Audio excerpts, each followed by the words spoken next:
सभी एचयूएस कैंपेन से जुड़े हुए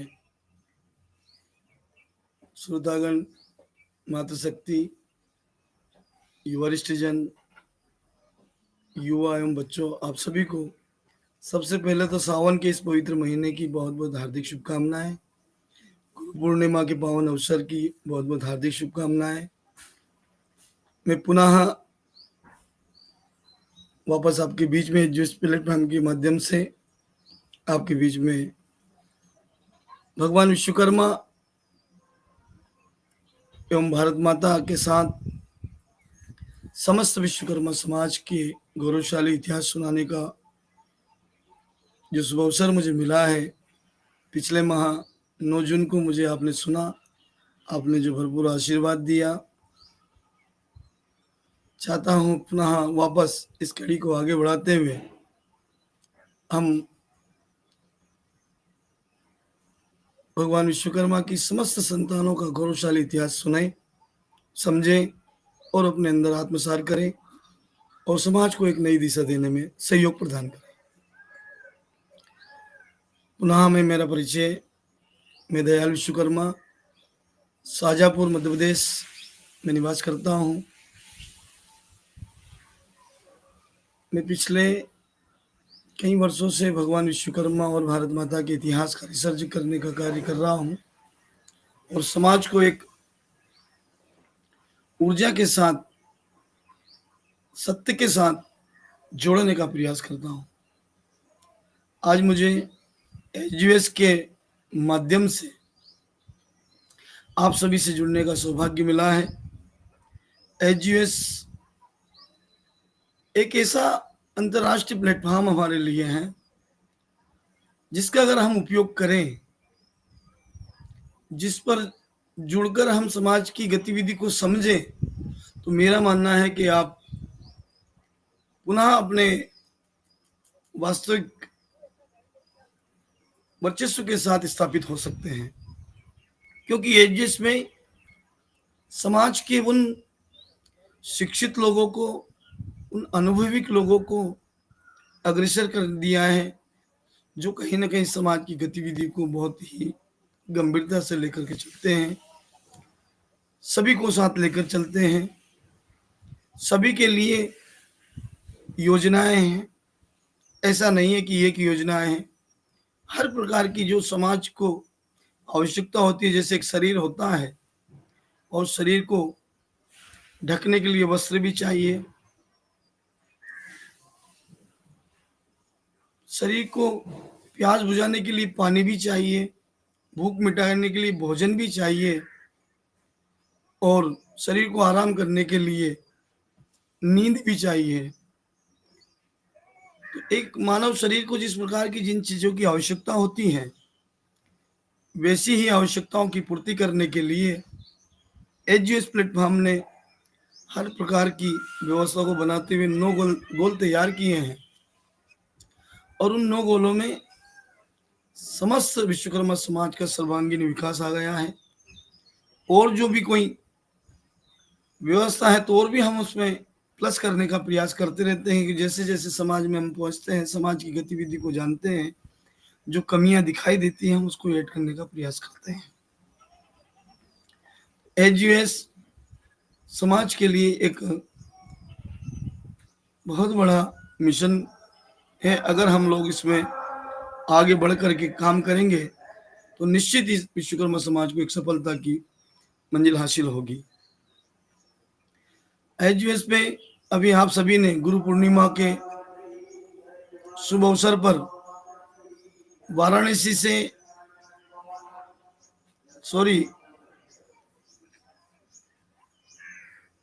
अभी हमारे राजेश जी महाराज जी के माध्यम से जो विश्वकर्मा पुराण में सुनने का अवसर मिला है, वो वास्तव में बहुत अद्भुत विषय है और ऐसे आयोजन हमारे निरंतर समाज के बीच में होना चाहिए ताकि हमारी समाज को ये पता चले।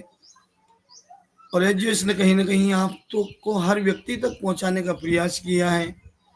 अब कोई इसमें जुड़ना चाहे तो ठीक है, नहीं जुड़ना चाहे तो ठीक है, लेकिन हमारा दायित्व है कि हम लोग हमारे आराध्य भगवान विश्वकर्मा की हर एक छोटी से छोटी और बड़ी से बड़ी जानकारी आप तक पहुंचाने का प्रयास करते रहेंगे, क्योंकि जब तक आपको सच्चाई तक नहीं पहुंचाया जाएगा, जब तक आपको सच्चाई का पता कैसे चलेगा।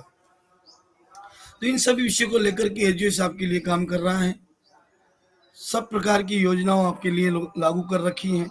अब उसका उपयोग आप कितना ले सकते हैं, ये आपके ऊपर निर्भर करता है।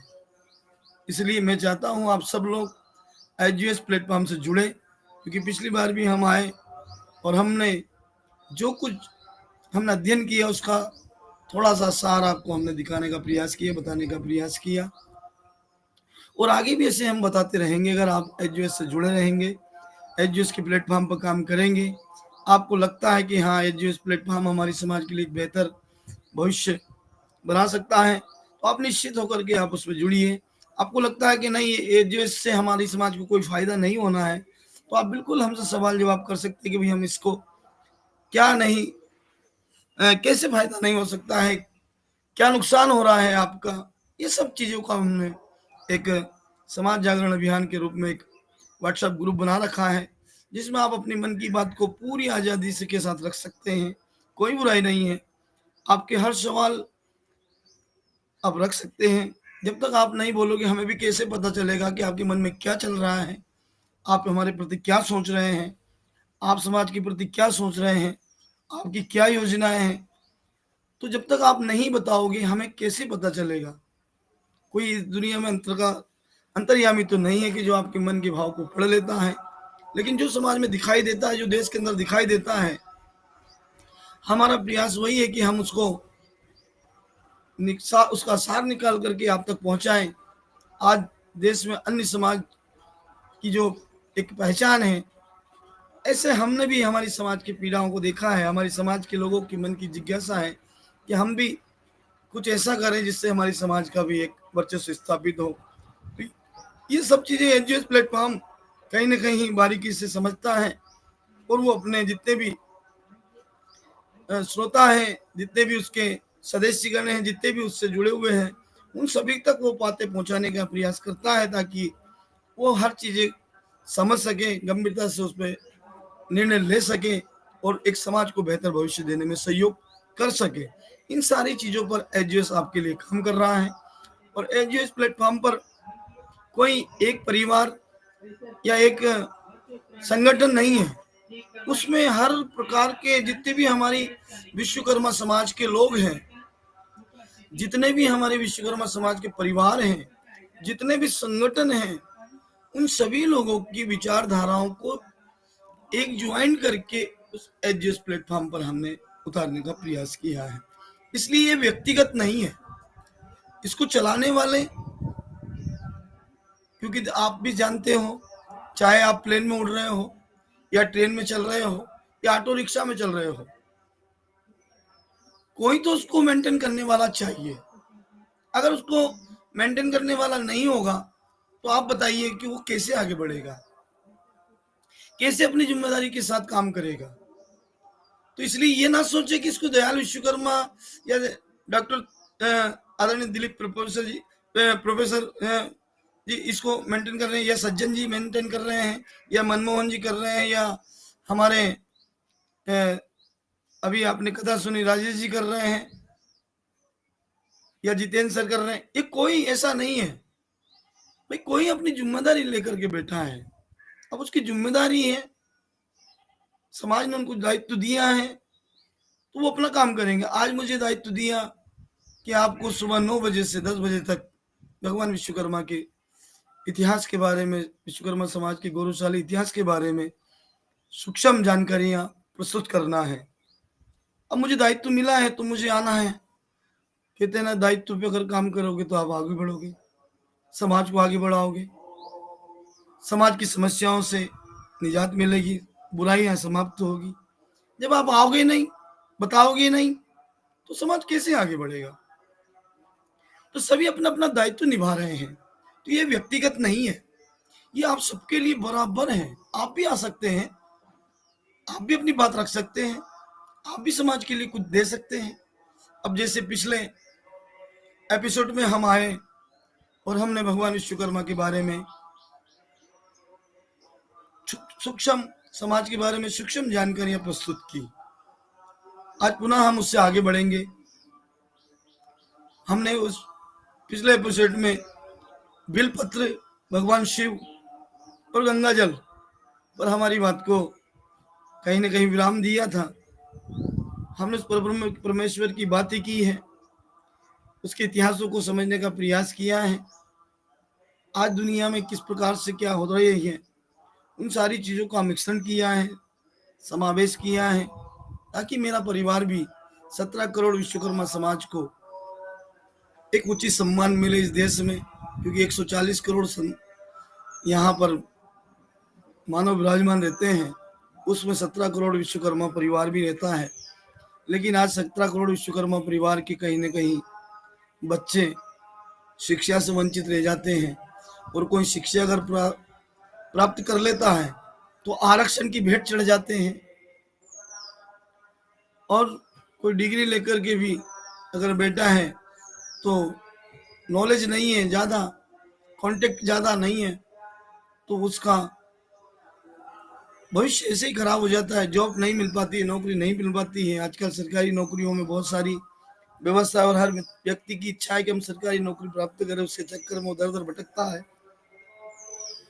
मातृशक्तियाँ हर प्रकार से चाहती है कि हमारा एक संगठन बने, हमारा सम्मान हो, अन्य महिलाओं की तरह, अन्य मातृशक्तियों की तरह भी हमें हमारी समाज के लोग एक आदर्श और एक संस्कार के निगाह से हमें देखें। युवा भी चाहते हैं कि हम भी राजनीति करना चाहते हैं। अन्य समाज के लोग भी बड़े बड़े मंच पर हमसे छोटे छोटे जो हैं हमारे दोस्त रहे हैं, वो कोई विधायक बन रहा है, कोई सांसद बन रहा है, लेकिन हम वंचित हैं। हमारे अंदर भी वो योग्यता है, लेकिन फिर भी हम हमारे विषय के साथ सफलता हासिल नहीं कर पाते हैं। वरिष्ठ लोगों का भी मानना है कि हमने भी इस देश के लिए सेवा की है, हमने भी राष्ट्र के लिए सेवा की है, हमने भी अध्ययन किया है, हमारा भी कहीं ना कहीं एक उचित सम्मान हो, हमें भी लोग एक प्रेरणा के भाव से देखें। लेकिन कहीं ना कहीं हमारी समाज की एकता के ना होने के कारण उनका भी मन कहीं ना कहीं खंडित होता है, दुखी होता है।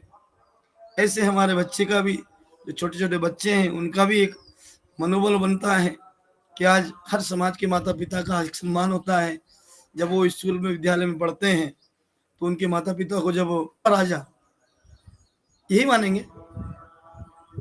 जैसे कि हम आम में देखते हैं, पीपल देखते हैं, तुलसी पत्र देखते हैं, तो इनमें भी एक वृक्ष है जिसका नाम है बेलपत्र। और बेलपत्र भगवान शिव को अति प्रसन्न करता है।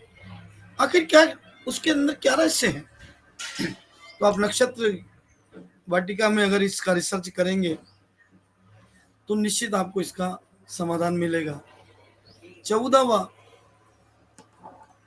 जो आप विषय देखोगे, जैसे कि 1, 2, 3 से 14वें जब जाएंगे, वृक्ष की परिभाषा को समझेंगे तो उसमें आएगा बेलपत्र का। बेलपत्र कौन है, किसका रूप है? तो बेलपत्र में स्वयं नारायण का स्वरूप माने जाने वाले भगवान विराट विश्वकर्मा अवतरित है। यकीन नहीं तो आप देखें, आपको पता चलेगा। स्वयं नारायण, जिसको हम भगवान राम के समय में त्रेता युग में नारायण की पूजा होती थी, दशरथ जी नारायण की पूजा करते थे, वो कोई और नहीं है, तो स्वयं नारायण ही इस प्रकृति को बनाने वाले हैं। हमने पिछले एपिसोड में आपको कहा कि हम इस बार तो एक शुरुआत कर रहे हैं, लेकिन आगे से हम शुरुआत करेंगे और सूक्ष्म जानकारी आपको प्रस्तुत करेंगे। तो भारत माता का जो इतिहास है वो शून्य से प्रारंभ हुआ है। सृष्टि की हमने पिछले एपिसोड में आपको बताया है, वाले लोग पहले आए हैं। तो सवाल का जवाब शायद एक मंत्र में आपने ढूंढा होगा। तो सबके दिमाग में एक ही बात आती है कि सृष्टि पहले आती है, तभी तो हम उस पर रहते हैं। पहले एजीएस आया, उसके बाद हम उसके ऊपर आए। अब एजीएस प्लेटफॉर्म ही नहीं बनाया पर हम एजीएस की बात कर रहे हैं, संभव हो सकता है क्या? नहीं। तो सृष्टि पहले बनी है। अब सृष्टि बनी तो सृष्टि के नियम बनाए, नियम बने, तो सृष्टि को चलाने का दायित्व दिया। तो भगवान विराट विश्वकर्मा ने पहले सृष्टि का निर्माण किया। सृष्टि का निर्माण करने के बाद में सबसे पहले भगवान शिव का उदय हुआ, सबसे पहले। और भगवान शिव को कैसे विदा किया? तो हम कहते हैं ना 5 तत्वों से शरीर बना, आपने सुना होगा, बड़ी बड़ी वेद पुराणों में बड़े बड़े हमारे महात्मा संत कहते हैं पंच तत्व का शरीर है ये, 5 तत्वों से बना है। तो 5 तत्वों में पहला तत्व कौन सा है, ये भी जानना जरूरी है। तो पहला तत्व भगवान विराट विश्वकर्मा ने पृथ्वी के, इसको हम इमारत बोलते हैं, पत्थर बोलते हैं, चट्टाने बोलते हैं, उससे भगवान शिव का प्रागट्य हुआ। आज आप कहीं भी जाओ, कुंती, अब महाभारत पढ़ते होंगे, आपने महाभारत सुना होगा, आप भागवत सुनते हैं, तो माँ कुंती आज से 5000 साल पहले की बात मैं कर रहा हूँ। तो माँ कुंती जहां भी जाती थी, आज उनके द्वारा जितने भी ये ज्योतिर्लिंग बने हैं, ये माँ कुंती के ही द्वारा स्थापित हुए हैं। क्योंकि माँ कुंती जहां भी जाती थी, क्योंकि बिना भगवान शिव की आराधना की वो भोजन कभी नहीं करती थी। ये मैं नहीं कह रहा हूं, ये भागवत कहती है। अब महाभारत उठाइए, आप पढ़िए, उसके अंदर माँ कुंती जो है, जो 5 पांडवों की जो माँ है, जिसने ऐसे 5 महारथी को जन्म दिया है, वो जब भी भोजन करती है उससे पहले भगवान शिव की, क्योंकि वो भगवान शिव की बहुत बड़ी उपासक रही है, भगवान शिव पर गंगा जल और बिलपत्र चढ़ा करके वो पूजा करती थी। और हमेशा यही कहती थी कि हे परमात्मा देवादिदेव महादेव, मुझे वो सद्बुद्धि प्रदान करना, मेरे घर में वो संतान को जन्म देना जो इस देश का कल्याण कर सके, इस देश को एक सत्य का मार्ग पर चलने का अनुभव दिखा सके। और वास्तव में उस माँ की कोख से वो 5 रत्न जन्मे, जिसको आज हम धर्मराज युधिष्ठिर के नाम से जानते हैं, महाबली भीम के नाम से जानते हैं, गांडीवधारी अर्जुन के नाम से जानते हैं, सुंदर का स्वरूप मानने वाले नकुल और सहदेव के रूप में जानते हैं।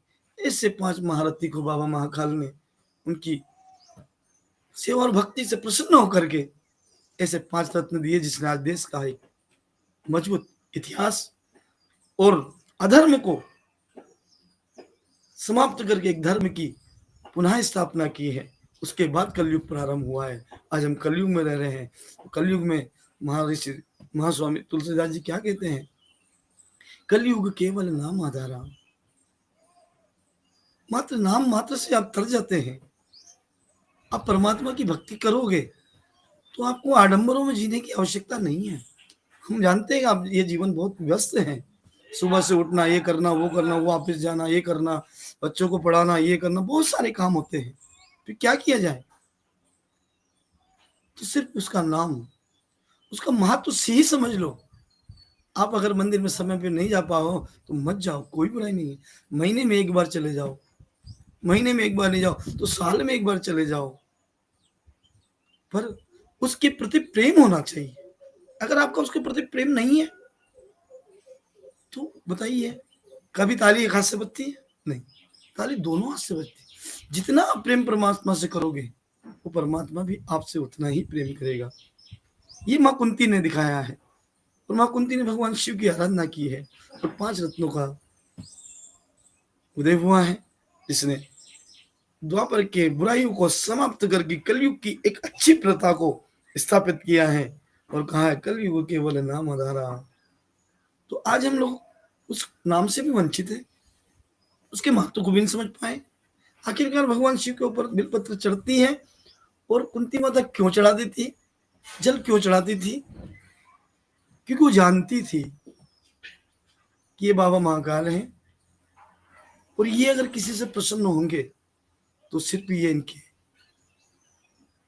कहते ना, आज किसी बच्चे को हम प्रसन्न करना चाहते हैं, उससे जुड़ना चाहते हैं, लेकिन वो आसानी से आपकी बात नहीं मान रहा है। पिछले एपिसोड पे भी हमने कहा था, तो हमें उसके माता पिता को शिकायत, अभी आपके विद्यालय में कोई बच्चा पढ़ता है, वो टाइम से स्कूल नहीं आता है, शरारतें करता है, अध्ययन नहीं करता है, तो आप उनको पेरेंट्स की मीटिंग क्यों रखते हो?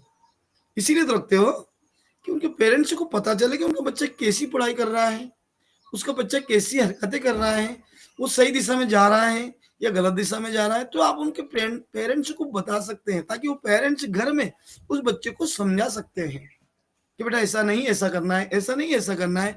गुरु की जो बातें हैं वो आपको मानना है, जो वो बता रहे हैं वो आपको स्वीकार करना है। तो माँ कुंती जानती थी इस बात को, तो उन्होंने बिलपत्र कहा, क्योंकि वो भगवान उस परमात्मा को कहाँ ढूंढने जाए, उसको बस उनके गुरुदेव ने यही बताया कि अगर भगवान शिव को प्रसन्न करना है तो जिसका स्वरूप है, माँ स्वरूप, पिता स्वरूप जो माने गए हैं, बस उनको भाव से अर्पित कर देना, भगवान शिव स्वयं प्रकट हो जाएंगे।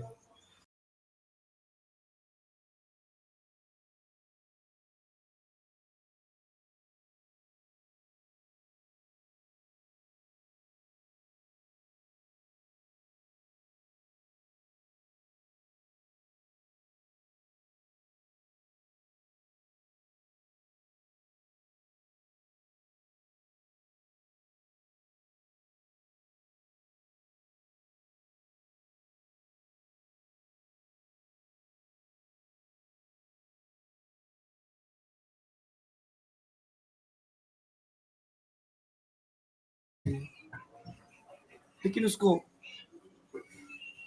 प्रोटेक्ट करने के लिए एक व्यक्ति तो चाहिए, दो पायलट होते हैं, 10 लोग उसके अंदर व्यवस्था देखने वाले होते हैं, उनकी हर सुविधाओं की, उनकी आवश्यकताओं की पूर्ति करने वाले होते हैं। आप ट्रेन देखते हैं, तो ट्रेन में भी एक आगे इंजन को स्टार्ट करता है तो एक पीछे झंडी दिखाने वाला भी होता है। यात्रा उसमें जो यात्रीगण होते हैं वो सुरक्षित यात्रा कर सके, इसके लिए उसमें कभी किसी को भूख लगी या पानी पीना है तो उसमें कैंटीन भी बीच में एक डब्बा लगाया जाता है, ये आप खुद जानते हैं।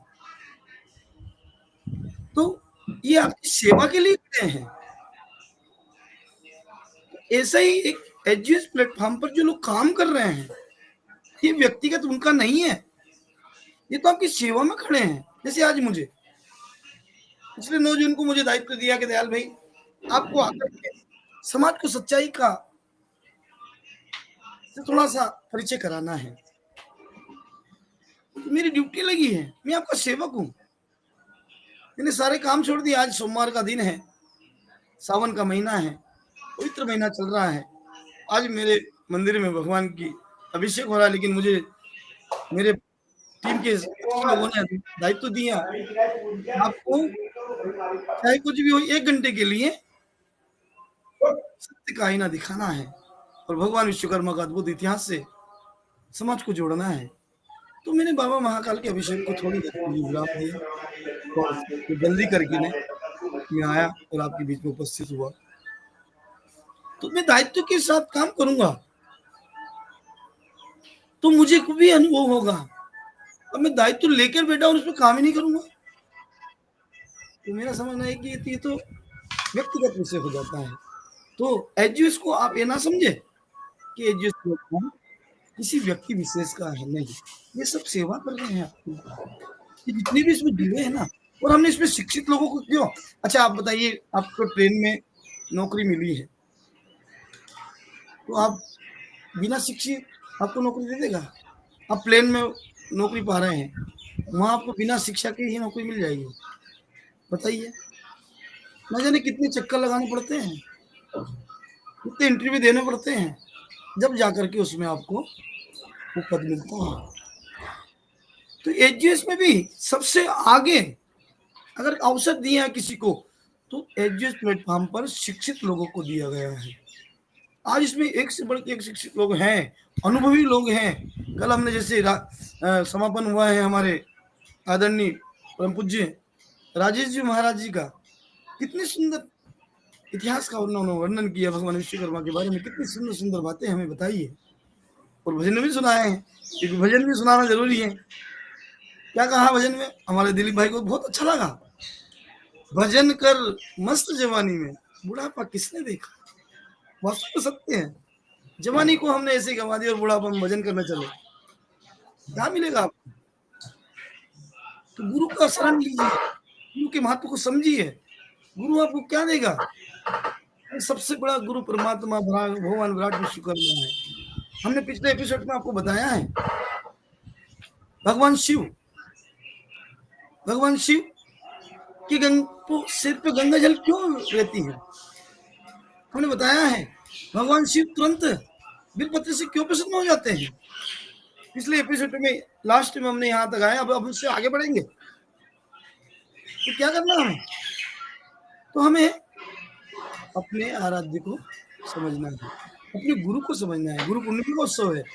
आइए, मैं चाहूंगा कि गुरु पूर्णिमा का उत्सव है हमारा, तो भी हम उसको समझे तो सही कि गुरु होता क्या है। अब उस दिन भी हमारे दयाल की पाठशाला में पहली बार मेरे निवेदन पर, क्योंकि मैंने ग्रुप में सभी को आदेश किया, मैंने पर्सनल नहीं किया, लेकिन दयाल की पाठशाला में हमारे जितेंद्र सर और बच्चों ने जो गुरु पूर्णिमा का उत्सव मनाया, मैं उनके लिए हृदय से आभार व्यक्त करता हूँ, जो अपने गुरु के महत्व को समझा।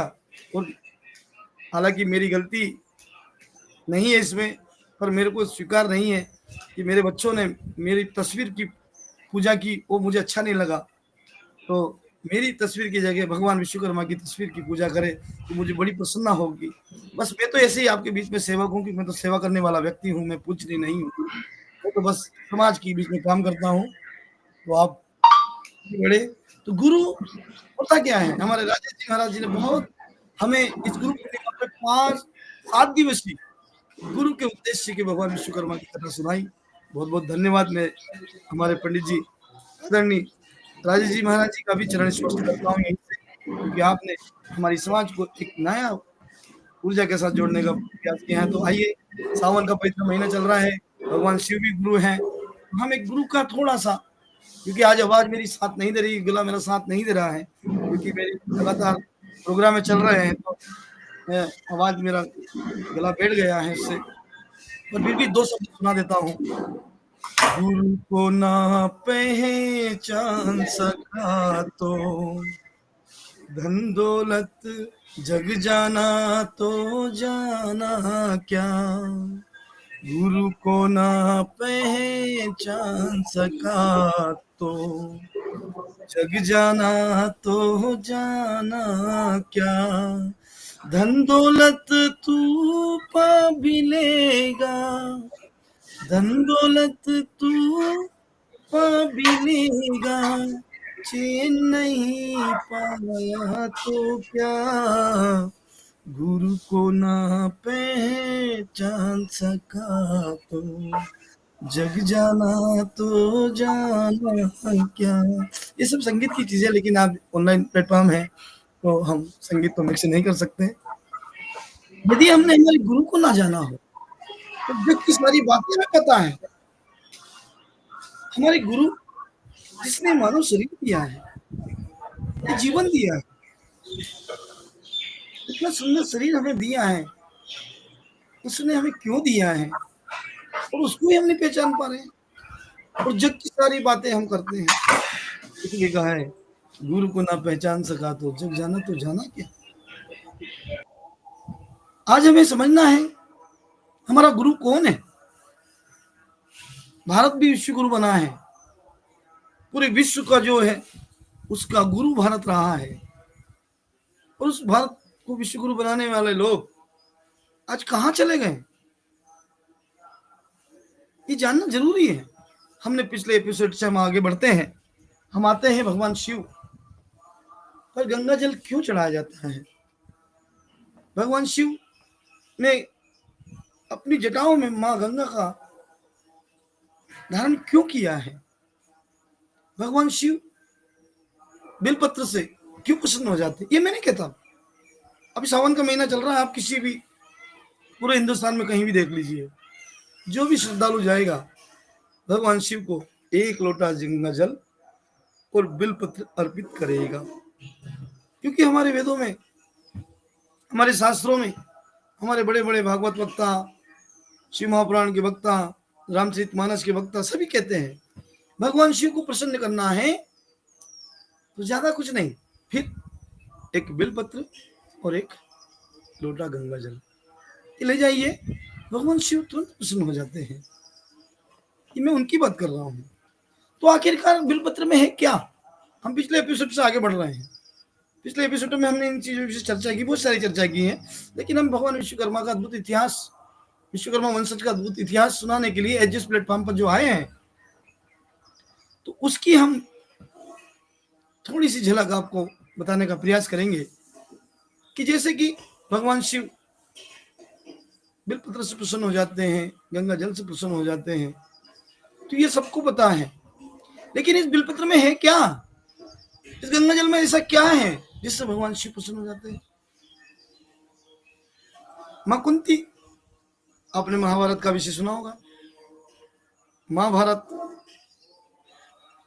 जो 5 पांडवों से रची गई है, जिसमें स्वयं नारायण के रूप में भगवान श्री कृष्ण आए हैं, चक्रधारी। कौन है 5 पांडव? कौन है? कुंती कौन है? कुंती ने क्या किया है? आज जितने भी मंदिर बने हैं भगवान शिव के, जितनी भी ज्योतिर्लिंग आप देखते हैं, विचार करना, आपने इतिहास पढ़े होंगे, मैं किसी इतिहास की बात, झुटला की बात नहीं करता, लेकिन मैं तो सत्य की बात करूंगा। माना कि हमारे वर्तमान के इतिहास कागज के पन्ने पर लिखे हैं, और वो 13वीं सदी में, पिछले एपिसोड में मैंने बोला था 13वीं सदी में आए हुए कागज पे सारे इतिहास लिखे हैं, तो उसमें कुछ सत्य तो कुछ मिलावट भी हो चुकी है, उसको हम दूर करने का प्रयास कर रहे हैं। लेकिन पहले आपसे जुड़े तो सही, समझे तो सही कि सत्य क्या है। तो ये 13वीं सदी यानी कि 800 साल पहले आए हुए कागज में जो लिखा है, उसमें कुछ चीजें ऐसी भी ऐड हो गई है जो कहीं ना कहीं स्वीकारित नहीं जा सकती, लेकिन उसको समझने के लिए आज अवसर है हमारे पास। एक शब्द से कहते हैं ना, अभी कलयुग है, और कुंती माँ कौन से युग में थी? द्वापर में। तो द्वापर में बहुत कठिन भगवान की सेवा थी, माँ कुंती ने की है भगवान शिव की, बिलपत्र, गंगा जल। तो आपको सबको पता है कि जहां जहां माँ कुंती जाती थी, वहां वहां भगवान शिव की स्थापना करती थी, क्योंकि भगवान शिव की परम भक्त थी, भगवान शिव से बहुत प्रेम करती थी, अनन्य प्रेम। तो आज जितने भी मंदिर, ज्योतिर्लिंग ये आप देख रहे हैं ना, ये माँ कुंती की आराधना का ही फल है। और हमारे वंशजों ने स्थापना हुई मंदिरों का एक बड़ा आकार दिया है। महाभारत में भगवान शिव, क्योंकि कहते हैं ना कि जब तक कुंती माँ भगवान शिव को गंगा जल और बिलपत्र अर्पित नहीं करती, तब तक भोजन नहीं करती थी। बिना भोजन किए, बिना उनको देखे, बिना उनकी पूजा किए कभी भी वो भोजन नहीं करती थी। अब एक ऐसा समय भी आया उनका जो अज्ञातवास रहना पड़ा, 12 वर्ष पांडवों को। तो माँ जहां भी जाती थी, क्योंकि वो भगवान शिव से प्रेम करती थी। भगवान शिव कौन है ये माँ कुंती को पता था। माँ कुंती जानती थी कि बिलपत्र से प्रसन्न होंगे, ये गंगा जल से प्रसन्न होंगे। क्यों? क्योंकि जैसे मैं आपको छोटी सी बात कहूंगा, पिछले एपिसोड में शायद कहना नहीं पाया होगा, क्योंकि आज का विषय आगे का है। आपका एक छोटा सा बच्चा विद्यालय जाता है, वो टीचरों की बात नहीं सुनता है। टीचर उसको एक बेहतर इंसान बनाने के लिए प्रयास करते हैं, एक अच्छा इंसान बनाने का प्रयास करते हैं, क्योंकि वो टीचर भी माँ बाप के ही स्वरूप माने जाते हैं, जो उनको विद्या अर्पित करते हैं। लेकिन फिर भी वो बच्चा शरारत करता है, तरह तरह की गलतियां करता है। तो हम विद्यालय में पेरेंट्स मीटिंग रखते हैं, और पेरेंट्स मीटिंग में उस बच्चे की अच्छाई बुराई दोनों ही रखते हैं कि आपका बेटा बहुत अच्छा पढ़ रहा है, तो आप ये कहो कि बहुत अच्छा पढ़ रहा है। आपका बेटा सुनता नहीं है, मस्ती बहुत करता है, शरारत करता है, सही से अध्ययन नहीं करता है, तो आप उनको ये बताओगे। क्यों बताते हो? क्योंकि बच्चा माता पिता की और माँ की तो विशेष बात करके सुनता है। माँ उसको लकड़ी से भी डराती है, क्योंकि भगवान कृष्ण की आपने यशोदा माता को देखा होगा, वो होगा त्रिवली को नाग उसकी जगह पर, लेकिन उस माँ के लिए तो एक बेटा है। होगा वो नारायण, होगा वो चक्रधारी, होगा वो विश्व रचिता, उस माँ को मतलब नहीं है इस चीज से। उसको किससे मतलब है? ये मेरा बेटा है, गलती करेगा थप्पड़ खाएगा, मार खाएगा, ज्यादा शरारत करेगा तो बांध दूंगी। ये आपने माँ यशोदा माता को देखा है आपने, ये मैं नहीं कह रहा हूँ, ये आपने खुद ने देखा है, वेद पुराण में लिखा है, सब पढ़ते हैं। तो ऐसे ही माँ कुंती को पता था कि बाबा महाकाल मेरे जीवन के सारे सुख दुख हर ले और मेरे पुत्रों को, क्योंकि वो तो बचपन से करती थी भगवान शिव की आराधना, बचपन से प्रेम था उनको, फिर भी वनवास भी गई तो स्थापना की, लेकिन आराधना तो वो पहले से करती थी। तो उन्होंने क्या वर मांगा? भगवान सूर्य की तपस्या की थी। करण कौन है? करण किसके पुत्र हैं? भगवान सूर्य के। माँ कुंती ने भगवान शिव को, क्योंकि वो विष्णु गुरु माना गया है, गुरुर् ब्रह्मा गुरुर् विष्णु गुरुर्देवो महेश्वरः गुरुर् साक्षात् परब्रह्म तस्मै श्री गुरुवे नमः। भगवान शिव गुरुओं के भी गुरु हैं। इस भाव से भगवान शिव से माँ कुंती का प्रेम हो गया, बड़ा लगाव हो गया। अब भगवान शिव से कुछ मांगना है तो उनके गुरु ने कहा, अगर भगवान शिव को प्रसन्न करना है और अपनी हर मनोकामनाओं की पूरी करना है तो भगवान शिव को कुछ नहीं चाहिए, सिर्फ एक बिलपत्र और गंगा जल का लोटा चढ़ा दीजिए, आपकी मनोकामना सब पूरी हो जाएगी। माँ कुंती को बाद में समझ में आ गई, माँ कुंती लग गई और माँ कुंती ने जाना कि आज इस बिलपत्र में है क्या। गुरु ने कहा, इस बिलपत्र में जो है ये भगवान शिव के भी माता पिता का वास है। कैसे है? आप जाइए नक्षत्र वाटिका में। आज बिलपत्र कौन सा है? वृक्ष है, उठाइए उसको। प्रकृति का सुंदर रूप, अभी ये बारिश का मौसम चल रहा, कितनी हरियाली है, कितना युवा रूप में हमारी मां सप्तशती दिखाई दे रही है। तो बिलपत्र भी पर्यावरण का एक स्वरूप है, वृक्ष है। तो इस वृक्ष में किसका वास है ये आज उठाइए, पढ़िए, आप समझिए इसको कि भगवान शिव इससे तुरंत पसंद क्यों हो जाते हैं, क्या रहस्य है, मां कुंती ने क्या समझा था इसको।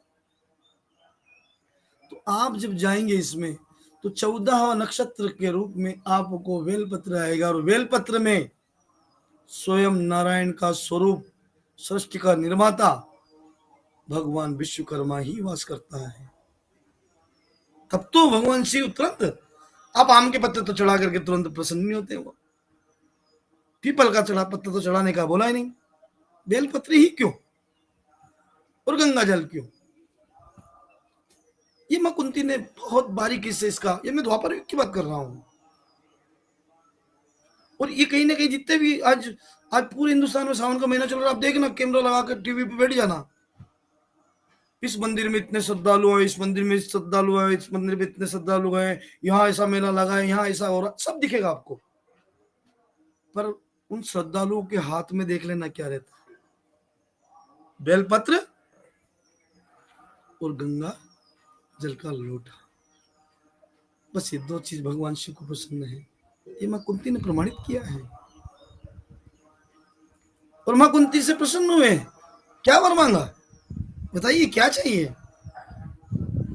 पुत्र, 5 पुत्र, एक छुप गया, पुत्र तो 6 हैं, पर वो मर्यादा, क्योंकि उस वक्त मां कुंती कौन से रूप में थी? युवा, शादी नहीं हुई थी, युवा। लेकिन कहते ना, सूर्य की जिसने आराधना करी, भगवान शिव की जिसने आराधना करी, और भगवान शिव की आराधना करने वाले व्यक्ति से दुनिया के सृष्टि पर रहने वाले हर देवी देवता स्वतः प्रसन्न हो जाते हैं। किसी की आराधना करने की जरूरत नहीं है, इसी गुरु का महत्व वहां है, इसलिए भगवान शिव को सबका गुरु बताया है। और भगवान शिव भी किसी के ऊपर कोई है, भगवान शिव के भी कोई गुरु है। चलेंगे उस विषय पे, हम बढ़ेंगे आगे, लेकिन हम आज भगवान शिव, क्योंकि पिछले एपिसोड में हमने भगवान शिव पर गंगा जल और बिलपत्र चढ़ाने का विषय बताया है, तो आज हम बिलपत्र और गंगा जल का महत्व तो समझे कि आखिर उसके पीछे में महत्व क्या है। तो भगवान शिव तुरंत प्रसन्न होने का रीजन जो है, उसमें विराट विश्वकर्मा, भगवान स्वयं विश्वकर्मा का वास है उस गंगा। ये कागज के पन्ने पे बात नहीं कर रहा हूं मैं कि भाई भगवान शिव के ऊपर गंगा जल चढ़ाना और ये तुलसी में, ये क्या बोलते हैं उसको, बेलपत्र चढ़ाना, ये तो अनादिकाल से चला रहा है, ये 800 साल से पहले भी ये चला रहा है, क्योंकि भगवान शिव का मंदिर तो द्वापर युग में बन गए हैं, त्रेता में भी बने हैं, पर कुंती माँ ने भगवान शिव को ही प्रथम माना है और भगवान शिव ने उनको 5 रत्न के रूप में धर्म का राजा धर्मराज युधिष्ठिर के रूप में जन्म दिया, बलियों में महायोद्धा भीम के रूप में जन्म दिया, शस्त्रों में गांडीव धारणी अर्जुन को रूप में जन्म लिया, सुंदरता का स्वरूप प्रकृति का स्वरूप माने जाने वाले नकुल सौदेव के रूप में जन्म लिया। ये प्रकृति का जो सुंदर रूप है ना, जो चीज इसके अंदर है, वो सब मां कुंती के पुत्रों में दिखाई दिया। और एक कर्ण जो सूर्यपुत्र हैं, जो बाल्यकाल में जो आराधना करी, भगवान सूर्य प्रसन्न हो गए, वरम दे दिया। क्योंकि आज तो ये जो कह रहे हैं ना, जो लोग कहते हैं ना कि ऐसा ऐसा, ये बनावटी बातें हैं। समय बदलता है, व्यवस्था बदल जाती है। कलयुग में क्या था, द्वापर में क्या है कि अभी स्वामी तुलसीदास जी ने कहा है, द्वापर में, त्रेता में, सतयुग में सत्यता की हजारों वर्ष की तपस्या करने के बाद भी भगवान प्रकट नहीं होते थे। त्रेता में भी सदियां गुजर जाती थी तपस्या करते करते, लेकिन परमात्मा इतनी आसानी से प्रकट नहीं होते थे। गोस्वामी तुलसीदास जी ने कहा है, कलयुग केवल नाम आधारा। त्रेता में, द्वापर में भी बहुत कठिन परीक्षा देना पड़ती थी, और कलयुग में कुछ नहीं करना है। कलयुग में सच्चा मन से श्रद्धा से उस परमात्मा के स्मरण करना है, सच्ची भक्ति प्रेम से करना है। शरीर सुंदर हो ना हो, मन सुंदर रखना है। क्योंकि हनुमान जी महाराज ने कहा है, स्वामी तुलसीदास जी ने लिखा है, निर्मल जल तन में पावा, मोह छल छिद्र कपट नहीं भावा। अब आपने संदेश तो बहुत सुंदर सुनाया है। ये देखो, भगवान दुपट्टा डाल रखा, भगवान अच्छा कपड़ा पहन रखा, अच्छा तिलक लगाया, बड़ी सुंदरता से मेकअप में आकर के हम बैठ गए। मन कितना सुंदर है हमारा, विचार तो करना पड़ेगा, सोचने वाला विषय है ये। तो जिस तरह से मन सुंदर सजाते हैं, वैसा ये शरीर सुंदर सजाने के लिए मेकअप करते हैं, वैसा ही सुंदर मन भी होना चाहिए, तब भगवान प्रसन्न होता है। जरूरी नहीं कि हर रोज मंदिर में आप पूजा करोगे तभी आप भगवान को प्राप्त करोगे। जरूरी नहीं कि आप रोज बेलपत्र चढ़ाओगे तभी भगवान शिव आपसे प्रसन्न होंगे। जरूरी नहीं आप वेद मंत्र से ही मंत्र उच्चारण करके भगवान को रिझाओगे तभी आपसे प्रसन्न होंगे, नहीं। क्योंकि आप हार्डवर्क करते हैं, आप बिजनेस करते हैं, समय नहीं है, बच्चों को शिक्षा कराना है, बच्चों घर चलाना है, माता पिता की सेवा करना है, कारोबार को आगे बढ़ाना है, बहुत सारी जिम्मेदारियां लेके बैठे हैं आप। परमात्मा के मंदिर में जाने के लिए समय नहीं है, तो क्या आपसे भगवान प्रसन्न नहीं होंगे? हो जाएंगे।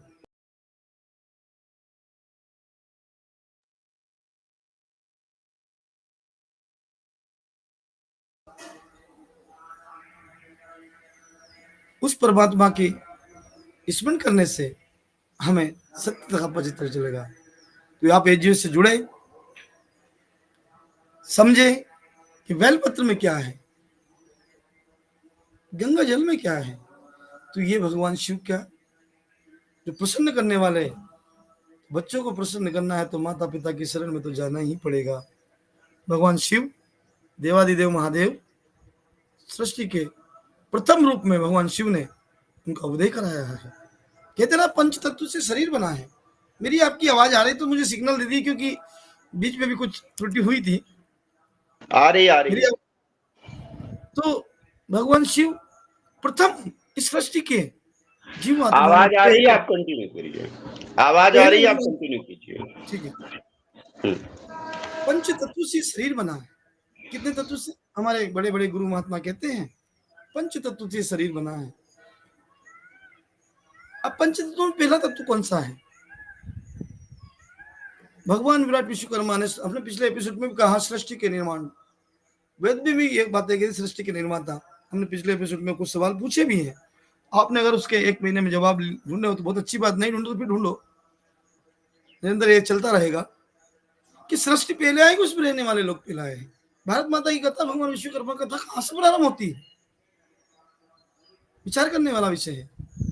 तो भारत माता की कथा, भगवान विश्वकर्मा की कथा सृष्टि के निर्माण से हुई है, शून्य से होती है।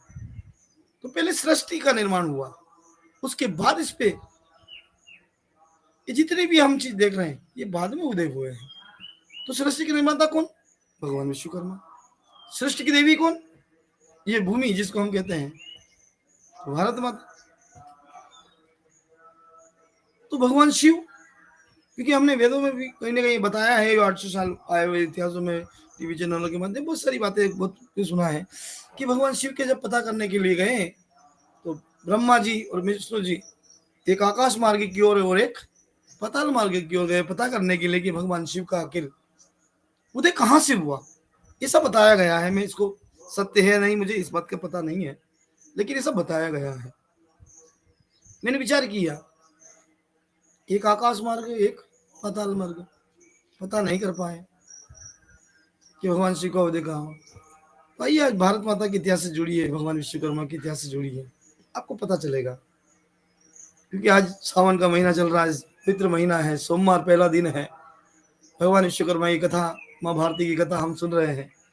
1 घंटे का मुझे समय जिस प्लेटफॉर्म ने दिया है, मैं जिस प्लेटफॉर्म के सारे ही मेरे अपने परिवारजनों का बहुत बहुत हृदय से धन्यवाद देता हूँ कि आपने ऐसे सावन के अवसर पर ऐसे शुभ अवसरों का मुझे सौभाग्य प्रदान किया है।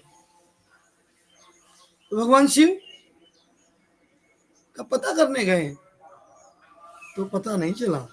एक मंत्र भी है, गुरु ब्रह्मा गुरु विष्णु गुरु देवो महेश्वरा, गुरु साक्षात ब्रह्म में तस्मै गुरु नमः। भगवान शिव भी किसी की आराधना करते हैं। ये शॉर्ट में मैं आपको दे सकता हूँ, क्योंकि पूरी चीजें तो बताने का इस प्लेटफॉर्म पर अवसर नहीं मिलता है, क्योंकि बहुत लंबा हो जाता है, विशेष विस्तार से सुन लेते हैं। पिछले एपिसोड में मैंने कहा कि शॉर्टकट से सुनोगे तो शॉर्टकट रह जाओगे, इसलिए विस्तार से सुनना है तो फिजिकल सुनेंगे कभी। लेकिन हमारा दायित्व है कि एजुएशन मुझे दिया है, जो दायित्व मैं उसको निभाऊं। तो भगवान शिव के माता पिता कौन है, जाएंगे उस विषय पे, परंतु आज हम वनस्पति से समझेंगे इसको। माँ गंगा भागीरथ ने धरती पर जब लेकर आए थे तो भगवान शिव ने उनको अपने ऊपर धारण किया था, क्योंकि भागीरथ जी के पितृ जो थे वो सदियों से, क्योंकि ये शरीर जो होता है ये पितृ के रूप में होता है, और इस शरीर का जब उद्धार नहीं होता है तो ये दर दर भटकता है आत्मा, क्योंकि आत्मा इसके अंदर से होती है, और आत्मा जब तक उस परमात्मा की शरण में नहीं जाती है तब तक ये शरीर की छाया बन करके प्रेतों के रूप में दिखाई देती है। आपने देखा हो भगवान शिव की बारात में कौन थे, भगवान शिव के भक्त कौन है, तो ये सारा प्रमाण आपको वहां देखेगा कि तो जब भागीरथ जी के पितृ शरीर लेकर के तो आए, लेकिन इस शरीर का उद्धार कैसे होगा, उस आत्मा का उद्धार कैसे होगा। क्योंकि कहते हैं ना कि बहुत सारे लोगों ने मुझे कहा है कि दयाल भैया कोई भगवान नहीं होते हैं, कभी आपने भगवान देखा है? तो मैंने कहा मैंने देखा है। बोला देखा है तो दिखाओ। एक पागल भगत था, कह देते हैं देखा है तो दिखाओ।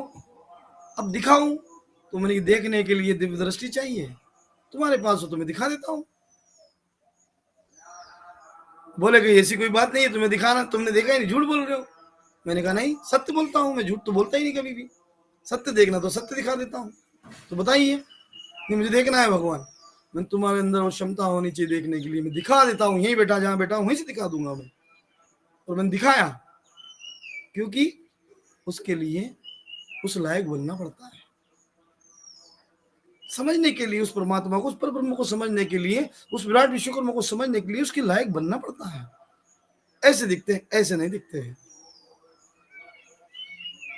तो भागीरथ जी को लगा कि मेरी 7 पीढ़ी खप गई है उस परमात्मा की तपस्या करते करते, कि जो शरीर तो आपने दे दिया है और शरीर सुंदर बनाकर भेज दिया है, लेकिन इसके अंदर रहने वाली आत्मा जब ये शरीर छोड़ती है प्रभु, तो ये दर दर भटकती है, भूत प्रेत के रूप में इस जंगल जंगल भटकती रहती है, भूत प्यास में लिप्त होती है। इसलिए मेरे गुरु ने कहा है कि अगर इनको मोक्ष दिलाना है तो गंगा ही एक ऐसी धारा है जिसमें स्नान करने से इनकी ये जीवन मुक्त हो जाते हैं। 84 याक लोनियों जो भटकने के बाद में जो मानव शरीर मिलता है और मानव शरीर की आत्मा जो भटकती है उसको गंगा स्नान करने से ही मुक्ति मिल जाती है। इसलिए उस माँ का आह्वान करना पड़ेगा जिसने इस मानव शरीर को जन्म दिया है, इस सृष्टि को जन्म दिया है, उस सबकी। तो भगवान भागीरथ ने कहीं ना कहीं इस बातों को ध्यान दिया और तपस्या में विलीन कर हो गए। जब माँ धरती इस गंगा इस धरती पाई तो कौन संभाल सकता है उसका? उसका पुत्र संभाल सकता है, कोई और नहीं। पुत्र कौन? स्वयं भगवान बाबा महाकाल, जिन्होंने अपनी गंगा को अपने सिर पर धारण किया और उसके भाव को यहाँ पहुंचा। ये वही तो है भगवान विश्वकर्मा जिसने प्रकृति को सजाया है, प्रकृति को बनाया है, वही तो है। अब तुम शास्त्र में उसको किस तरह से घुमा दो, किस तरह से पढ़ दो, ये विषय अलग है। हम पहले भी बोल चुके हैं कुछ शास्त्रों में मिलावट हुई है, लेकिन हम तो खुद कुंती माँ के द्वारा बनाए हुए मंदिरों की बात कर रहे हैं ना, वो उसमें तो मिलावट नहीं कर सकता ना कोई, उसका प्रमाण हम लिख सकते हैं वापस। तो भगवान विश्वकर्मा का जो गौरवशाली अद्भुत इतिहास है, विश्वकर्मा समाज का जो गौरवशाली और अद्भुत इतिहास है, वो कागज के पन्नों पर आपको प्रमाणित नहीं मिलेगा, वो मिलेगा इस धरती पर बने हुए इमारतों में। और उसको रिसर्च करना हमारा काम है, हमारा, हम करते हैं और आज हम करके आए हैं। उसको हम प्रमाण मांगते हैं, लोग हमसे भी प्रमाण मांगते हैं, हम देते हैं, हम कहते हैं, हम बताते हैं इन चीजों को, लेकिन कोई बैठे तो सही सामने। तो भगवान विश्वकर्मा का वंशज कोई साधारण नहीं है। हम हमारे बच्चों को, हमारी मातृशक्तियों को, हमारे युवाओं को, हमारे वरिष्ठ को सम्मानित करने के लिए हमें किसकी आराधना करनी है? हमें उस परमात्मा भगवान विराट विश्वकर्मा की आराधना करनी है। हमें उसके रहस्य को समझना है, हमें उसके तत्व को जानना है कि आखिरकार है वो है कौन, जिसकी वेदों भी बखान करते हैं, पुराणे भी बखान करती है, और ये तो बात करती है, लेकिन 5000 वर्ष 10,000 वर्ष पुराने इतिहास जो इस देश की भूमि पर पत्थरों के रूप में बने हुए वो भी प्रमाणित कर रहे हैं। तो हम उसको कैसे निकला सकते हैं? हम कौन से वंशज के हैं? एक बार क्या हुआ, अब आज बाबा महाकाल का विषय चल रहा है तो बता दूं, क्योंकि शॉर्टकट में इतना ही कह सकता हूँ आपको कि बेलपत्र में स्वयं नारायण वास करता है, जिसको विराट रूप का स्वरूप दिया गया है, जो भगवान शिव के भी माता पिता माने गए हैं।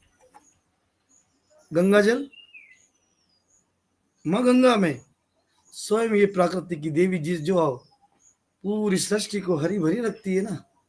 अब रूप उसका अलग अलग बता दोगे कि ये नर्मदा है, ये कावेरी है, वो है, लेकिन वो कहीं ना कहीं काम जो कर रही है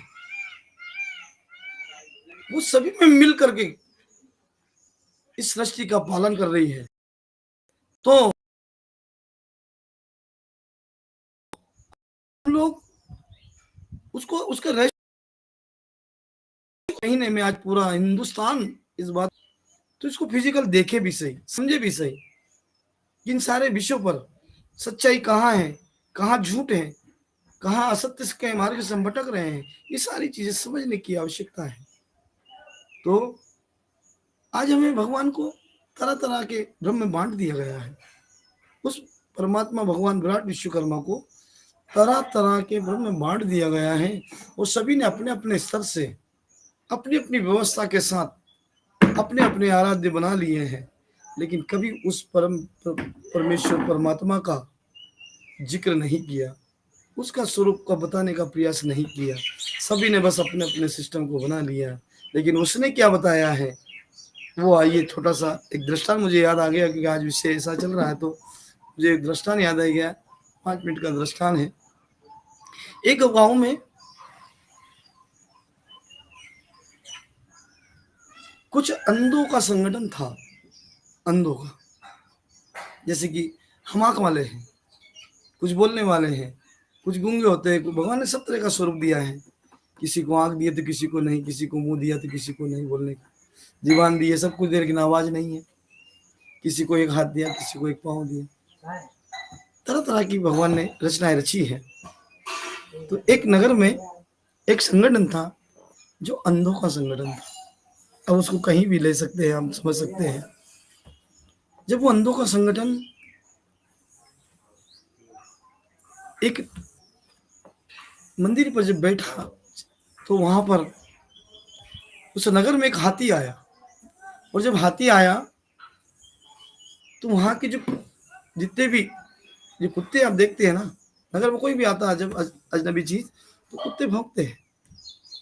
तो जैसे ही वो हाथी उस नगर में प्रवेश किया तो वहां के जो कुत्ते थे वो भौंकने लगे।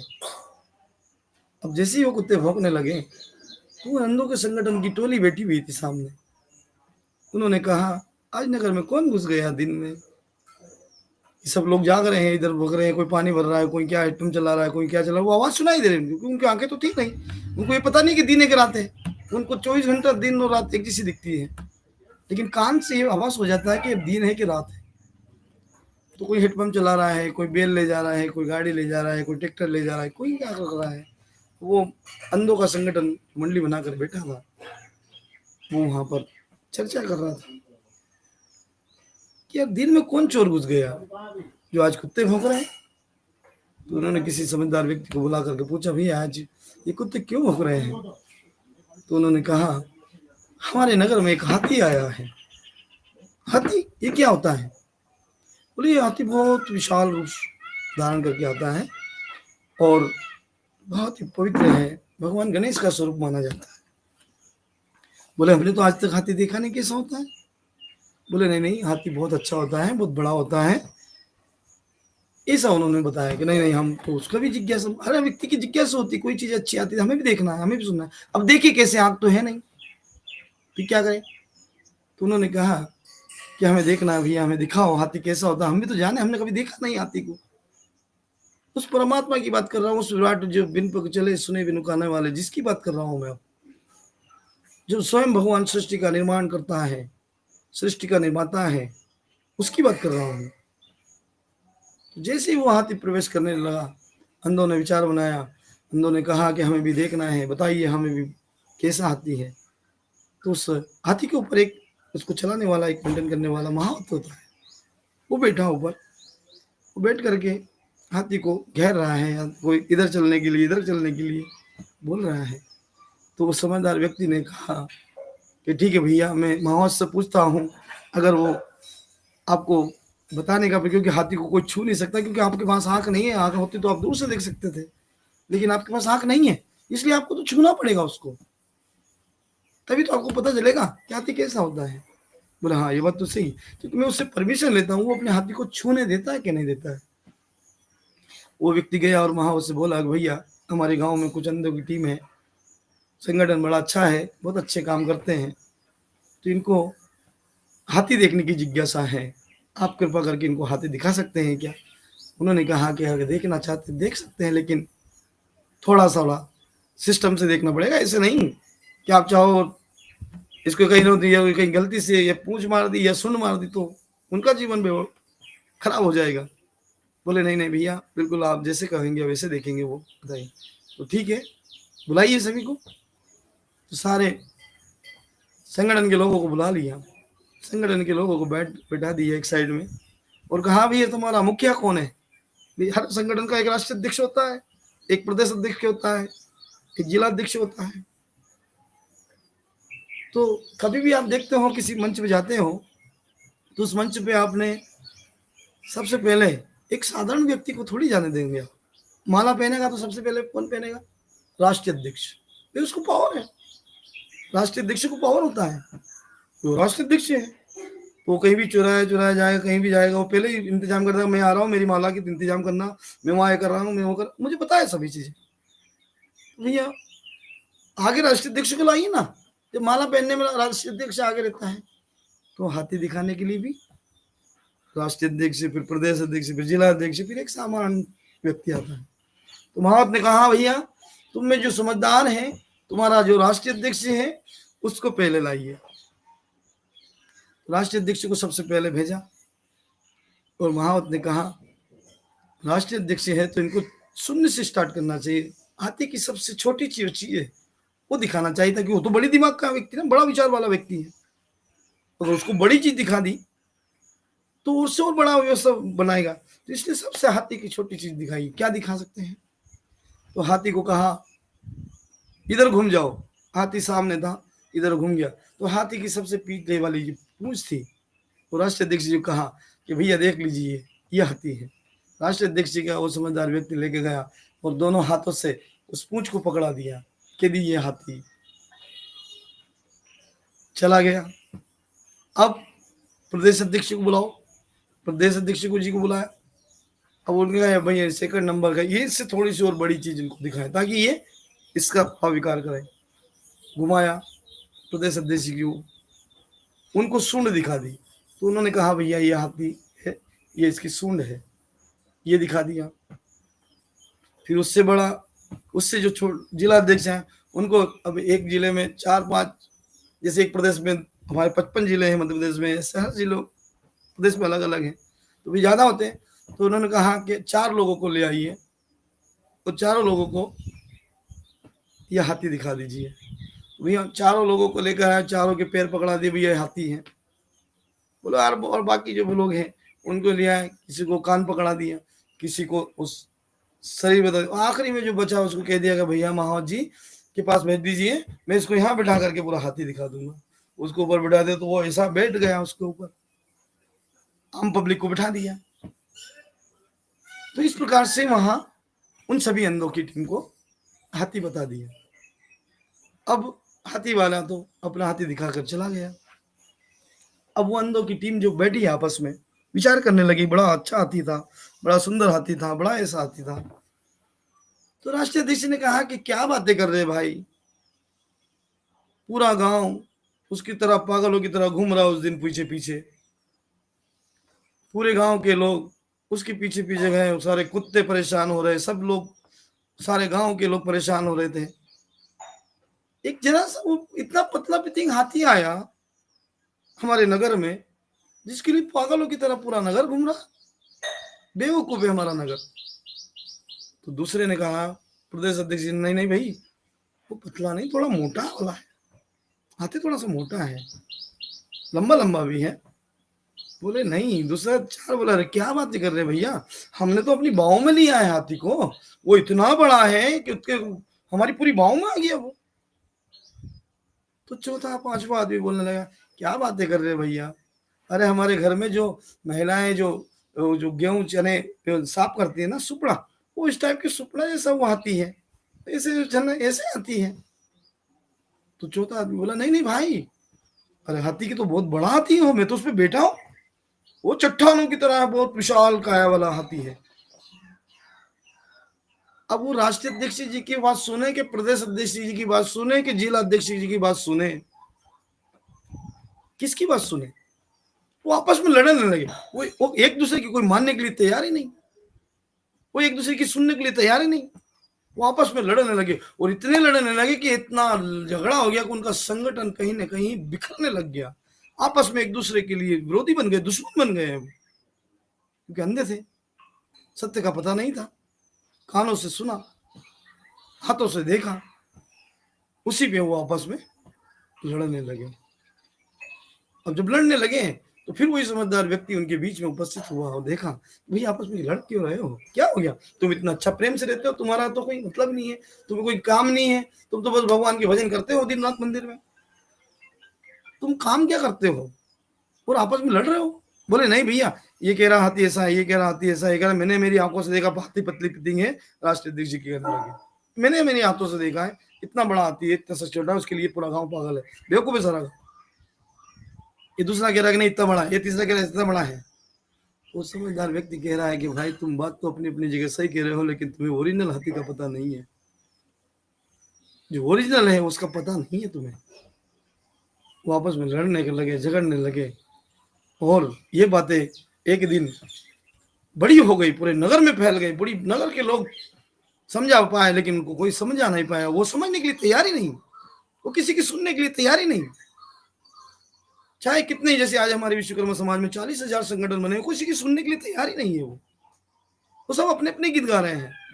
कितना ही उनको समझाओ आप, नहीं मानेंगे। वो ऐसे वो लोग मान ही नहीं रहे, सत्य को जान ही नहीं रहे, बस लड़ रहे हैं, मेरा संगठन बड़ा, मेरा संगठन बड़ा, मेरा संगठन। तो फिर समाधान तो करना है, समस्या है तो समाधान तो करना पड़ेगा। तो वापस उसी महावत को बुलाया कि भैया वो हाथी को वापस बुलाया जाए। वो महावत वापस लेकर आया। महावत से पूछा, उन लोगों की लड़ाई खत्म, तो लड़ाई की महावत से पूछा। महावत ने बताया, भैया जो तुमने देखा है पूंछ, वो पूंछ थी। तुमने जो देखा वो सूंड थी। तुमने देखा जो वो पैर थे। तुम जो बैठे वो शरीर था। और इनको सबको मिलाकर के हाथी बना है, जो स्वयं भगवान विश्वकर्मा का वाहन है। अब भगवान विश्वकर्मा का वाहन है, इंद्र का वाहन है, तो फिर उसको बनाने वाला कैसा होगा, उस पे बैठने वाला कैसा होगा? जिसने ये सब बनाए, तब उन संगठन वालों को पता चला कि हाथी ऐसा होता है, जो सबके मिला करके। तो आज जितने भी ये लोग अलग अलग पंथ बना के बैठे हैं, अलग अलग धर्म बना करके बैठे हैं, और उस परमात्मा जिसने इस मानव शरीर को दिया है, जिसने सुंदर शरीर दिया, जिसके अंदर इस सुंदर आत्मा दी है, उसको बांट करके बैठे और अपने अपने सिस्टम को, पर सत्य को जानने का प्रयास नहीं किया। ये भारत माता की कथा, ये भगवान विश्वकर्मा की कथा। भारत में एक धर्म, एक राष्ट्र, एक संविधान और एक ही समाज का निर्माण करने के लिए आई है। ये साधारण कथा नहीं है, ये हर चीज का प्रमाण लेकर आई है। हर इसमें वो प्रमाण आपको मिलेंगे जो आज तक किसी भी इसमें नहीं मिले हैं। तो इसलिए हमें इन चीजों को समझना है कि सत्य क्या है, झूठ क्या है। जब तक हम इसको नहीं समझेंगे, तब तक हम सत्य की ओर आगे नहीं बढ़ेंगे। हमें आपस से लड़ाई नहीं करना है, हमें प्रमाणित बात चाहिए। हमारे वंशजों ने इस देश में 5,000 साल पहले भी इस देश को रचने के लिए अपना त्याग किया है, बलिदान दिया है। भारत को भी विश्वगुरु बनाने के लिए हमारे वंशज अग्रसर रहे हैं। शिक्षा के क्षेत्र में भी भारत को शिक्षा देने का काम गुरुकुल रूप के रूप में हमारे परिवारों ने किया है। फिर आज हम इतने पिछड़ा क्यों रहे हैं? क्योंकि हम आपस में लड़ रहे हैं, उस हाथी की तरह। कोई पूंछ बता रहा है तो कोई क्या बता रहा है। अरे एक सच्चाई तो जानो, समझो तो सही, सच्चाई है क्या? कोई कोई कहे देखो तुम मान लोगे, प्रमाणित बात करिए, शास्त्रों से जुड़ी हुई बात करिए। शास्त्रों के साथ साथ प्रकृति से भी जुड़ी होना चाहिए। मैंने अभी आज कहा बेलपत्र का शास्त्र में भी है, और बेलपत्र भगवान शिव के ऊपर भी धारण होता है। गंगा जल हमारी बह रही है, हिमाचल से निकली है। हरिद्वार जैसा घाट, ऋषिकेश जैसे घाट बने हैं, वो गंगा जल की बात कर रहा हूँ, जो भगवान शिव के भी ऊपर धारण है। ये प्रमाण है, और ये आज के नहीं है। गंगा नदी कोई आज की नहीं है। ये 13वीं सदी में आयो कागज की से लिखने के बाद में ये आज नहीं आई है। बेलपत्र कोई आज नहीं आया है। ये प्रकृति का सुंदर रूप पहले से ही बनाकर भेजा है परमात्मा ने, उसमें वास कर स्थान दिया है। तो ये प्रमाणित चीजें हैं। भागीरथ आज के नहीं है। तो सत्यता का पता जब तक तुम नहीं करोगे, तुम सत्य को कैसे जानोगे? हम उस वंशज के हैं जिसने इस देश को ज्ञान दिया है, संस्कार दिए हैं, सभ्यता दी है। आज हम देश में भटक रहे हैं। इसलिए अगर उस परमात्मा को प्राप्त करना है, समय की कमी के कारण आज थोड़ी आवाज़ भी मेरे साथ नहीं दे रही है, और जहाँ समय हो जाता है तो मुझे आदरणीय आदेश कर दीजिएगा, मैं अपनी वाणी को विराम दूँगा। मैं आपको सिर्फ़ यही कहूँगा कि उस परमात्मा को अगर प्राप्त करना है तो प्रेम, उसको प्रेम चाहिए। अगर प्रेम से आपने उसको याद किया तो निश्चित आपकी हर मनोकामना, वो धन दौलत का भूखा नहीं है। अरे जो दुनिया को देता है वो तुमसे क्या लेगा? अगर देना तुम्हें है तो अपने भाव दीजिए, अपना प्रेम अपना अर्पण करिए उसके लिए। 2 लाइन में आपको सुनाऊंगा कि उसको क्या चाहिए। और जब भी आप भगवान विश्वकर्मा के मंदिर में खड़े होते हैं, या भगवान विश्वकर्मा की आराधना करते हैं, या भगवान शिव की आराधना करते हैं, या राम की आराधना करते हैं, किसी की भी आराधना करते हैं, जो आपका इष्ट है, सब में स्वरूप उसी का है, तो जरूर उनके मंदिर में, अगर आपको वेद मंत्र नहीं आता है, आपको पूजा का मंत्र नहीं आता है, आपको पूजा की विधि नहीं आती है, आप तन से पवित्र नहीं है और मन आपका पवित्र है, और आप वहाँ कोई हार्ड वर्क कर रहे हैं, कोई बिजनेस कर रहे हैं, कोई ऑफिस में बैठे हैं, आपको समय मंदिर तक जाने का नहीं है, तो वहीं से बस 2 शब्द याद कर लेना, उस सच्चे मन से उस परमात्मा का स्मरण कर लेना और कहना, प्रभु प्रेम बनाए रखना, चरणों से लगाए रखना,